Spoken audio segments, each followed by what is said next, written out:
Trace? Yes. You will click from there, right? Good afternoon, everybody. Hope everybody is doing good today. Warm enough? I was freezing this morning. Anyway, let's get started. Tracy asked me to do this talk, and I was thinking about what should we discuss today. And, obesity just came out quite naturally because it's been a big problem. And, on the TV they always say that it has become a widespread epidemic in the United States.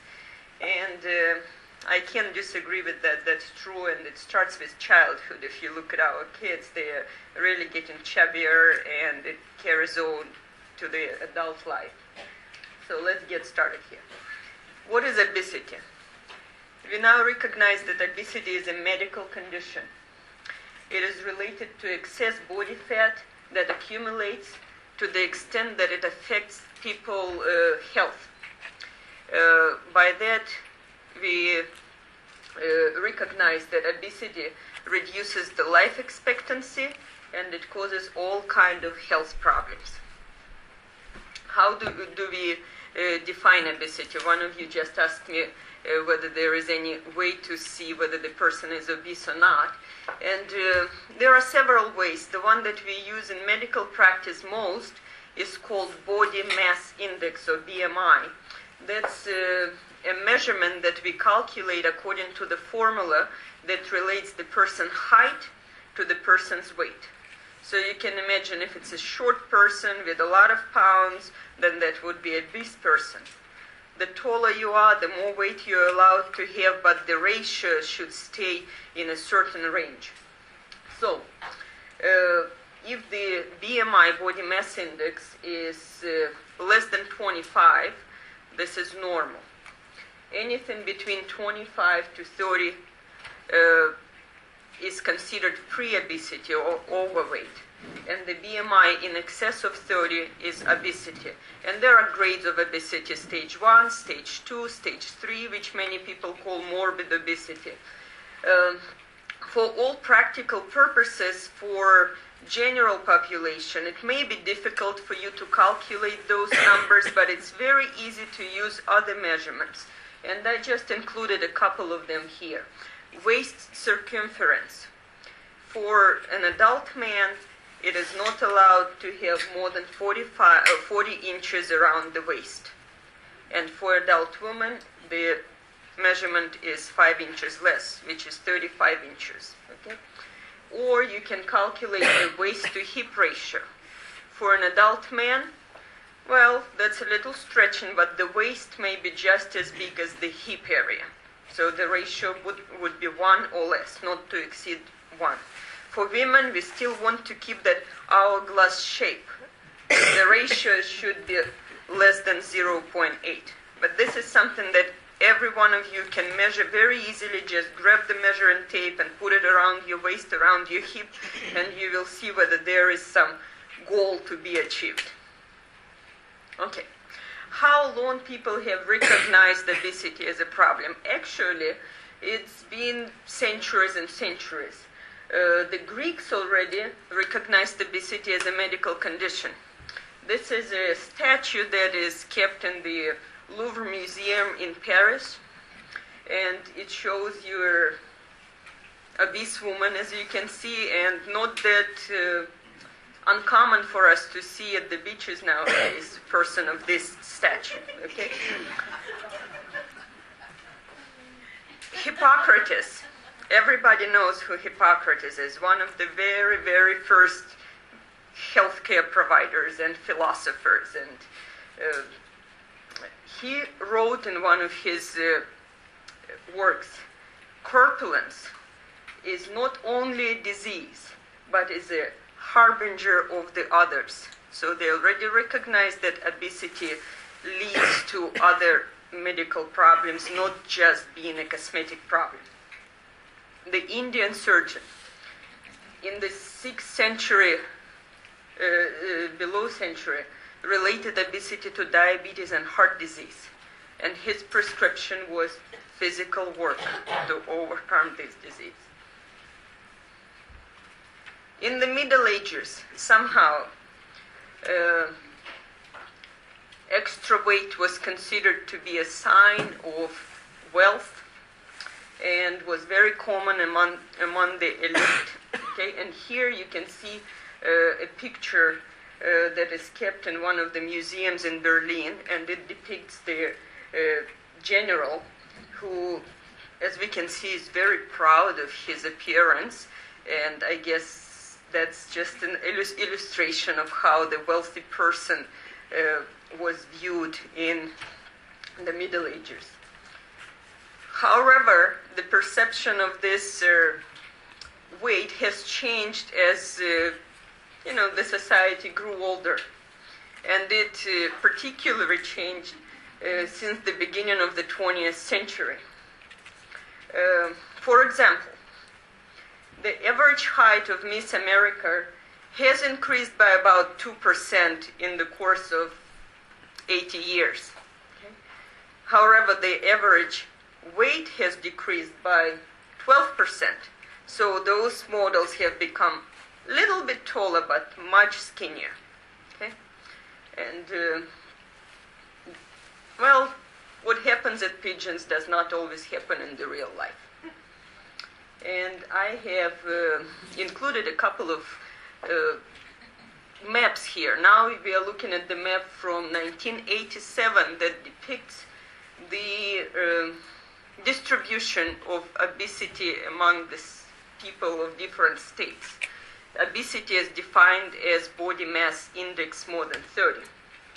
As you can see, in 1987, according to the Center of Disease Control, most of the states kept their obesity rate below 15%.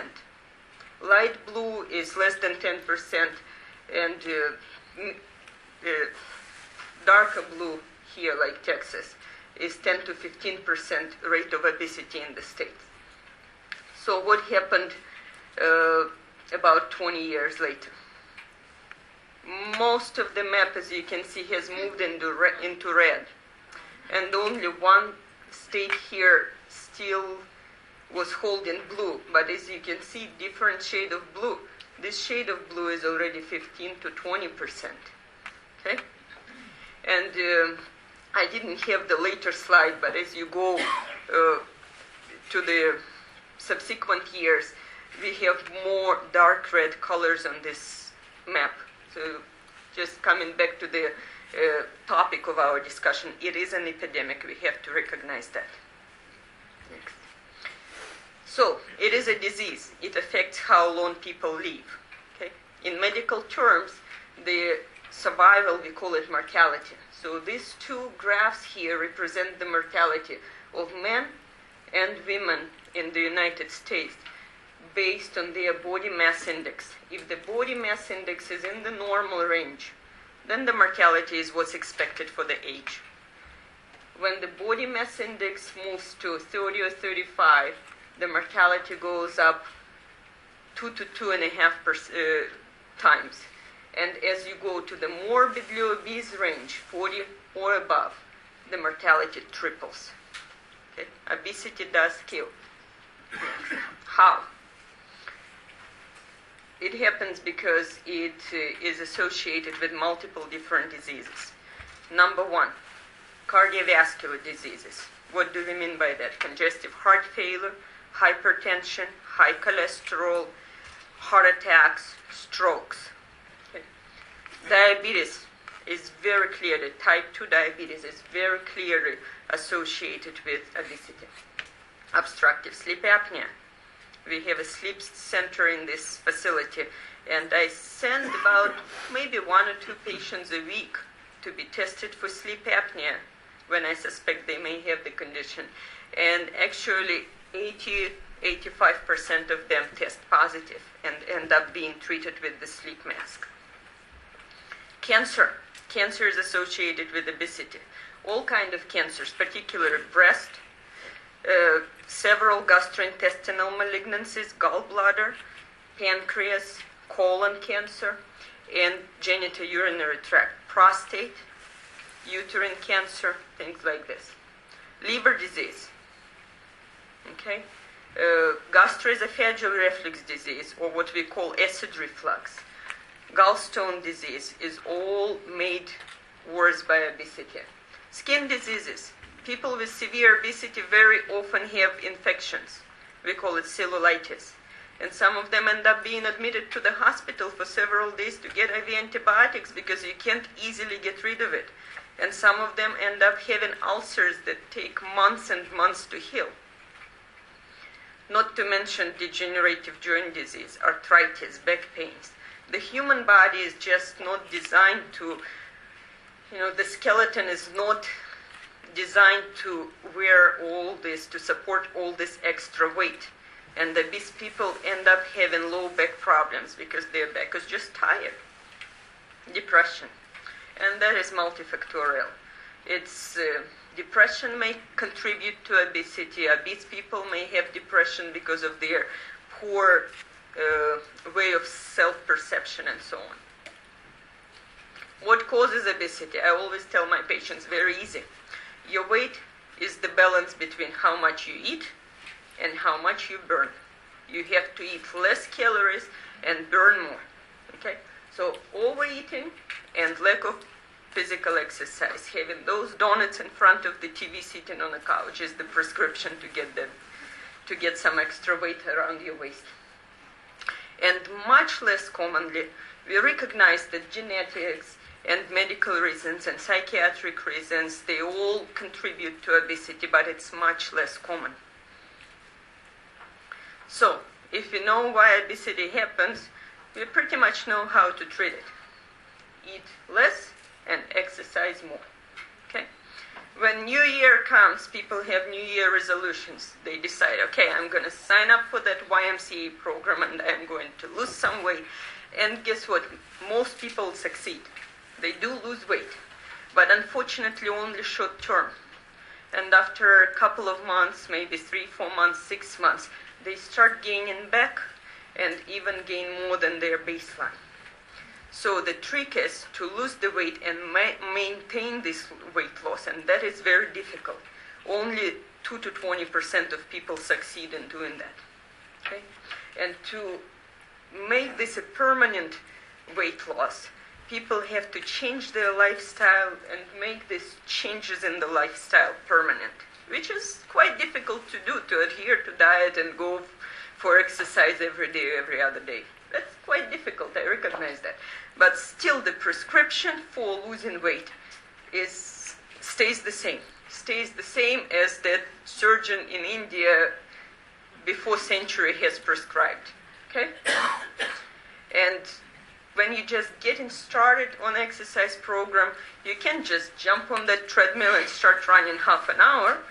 You start slow and you build up, you add those 5 minutes every other day and just build up your endurance until you're able to exercise, let's say 40 minutes every other day, something like that. Okay? Is there a magical pill that can help? The answer is simple, no. There is no magical pill. Right now in the market, there is only one pill that is approved and still available through the pharmacist. It's called Xenical or Orlistat. And it helps, according to the studies, lose about 6.5 pounds of weight over 1 to 4 years. So when we have a 250-pounder and he loses about 6 pounds of weight, we still have 446-pounder. Okay? Besides, it would have been nice to have a pill that helps you solve all these problems. However, even this pill that is still approved by FDA, there is a very high incidence of gastrointestinal side effects. People don't like taking it because it makes you feel sick, in addition to some other side effects that I'm not even going to mention when you're eating. And there is some concern that it may be harmful to the kidneys. The other one on the picture is Meridia, and it used to be popular. However, several years ago, FDA withdrew it from the market. It's a appetite suppressant, and it was associated with increased risk of cardiovascular events and strokes. So there is no free lunch. Okay? Next, please. So what other means of helping people to lose weight we have? Bariatric surgery is the surgery that is designed to help people lose weight. And there are different types of those surgeries. To take part of your stomach, to put a lap band so you can't swallow as much food as you would like to, and those surgeries do help. They are very effective, but they're only used for severe obesity. For BMI more than 40 or BMI 35 and above, if the person also has other conditions such as diabetes or high blood pressure, things like this. The surgery helps to lose up to 25% of weight, okay? And actually helps to sustain this weight reduction over 10 years and longer, okay? And there are many studies that looked at those people who went through the surgery and followed the people over a period of years, and it actually did decrease their risk of having diseases by almost 30%. So I don't mean to say that it's a useless surgery. It's a very useful surgery for people who are very obese and not able to exercise, and it's just no hope that they can lose their weight on their own. But we have to recognize that any surgery is associated with complications, and it's not a picnic surgery. People end up having indigestion after that and have to still watch their diet and still have to stay active and so on. It's just to help you get started on losing weight, but it doesn't solve the problem for you altogether. And here is again, I can't emphasize it more, that this is the prescription for weight loss. Exercise, aerobic exercises don't have to be bodybuilding or pushing weights and things like this, but stationary bicycle, treadmill, elliptical, just walking the track, or when the weather is nice, walking outside is the best exercise. Not a leisure walk, but a fast, good pace walk. Not jogging, not running, but just walking. And to watch very carefully what we eat. This is the schematic representation of healthy diet. If you look here carefully, 1/3 of the diet should be fruit and vegetable. Okay? Another third would include some whole grain bread, cereals, some potatoes and things like this. People need carbohydrate, but we have to pick the healthy carbohydrate. And between milk, dairy products, sugary food, desserts, and meat, fish, things like this, it's only the other 1/3 divided between those products. So basically we need to emphasize on fruit and vegetable, little bit of protein, little bit of calcium, well, plenty of calcium, of course, in the milk products, but not to overdo it, and some healthy whole grains. And, you know, if we follow those rules, we should be able to succeed in achieving our goals. I was trying to keep it simple, hopefully fun, okay, and informative as much as I could. And I'll be happy to answer any of your questions if anybody has any. Who has a question for that? Thank you.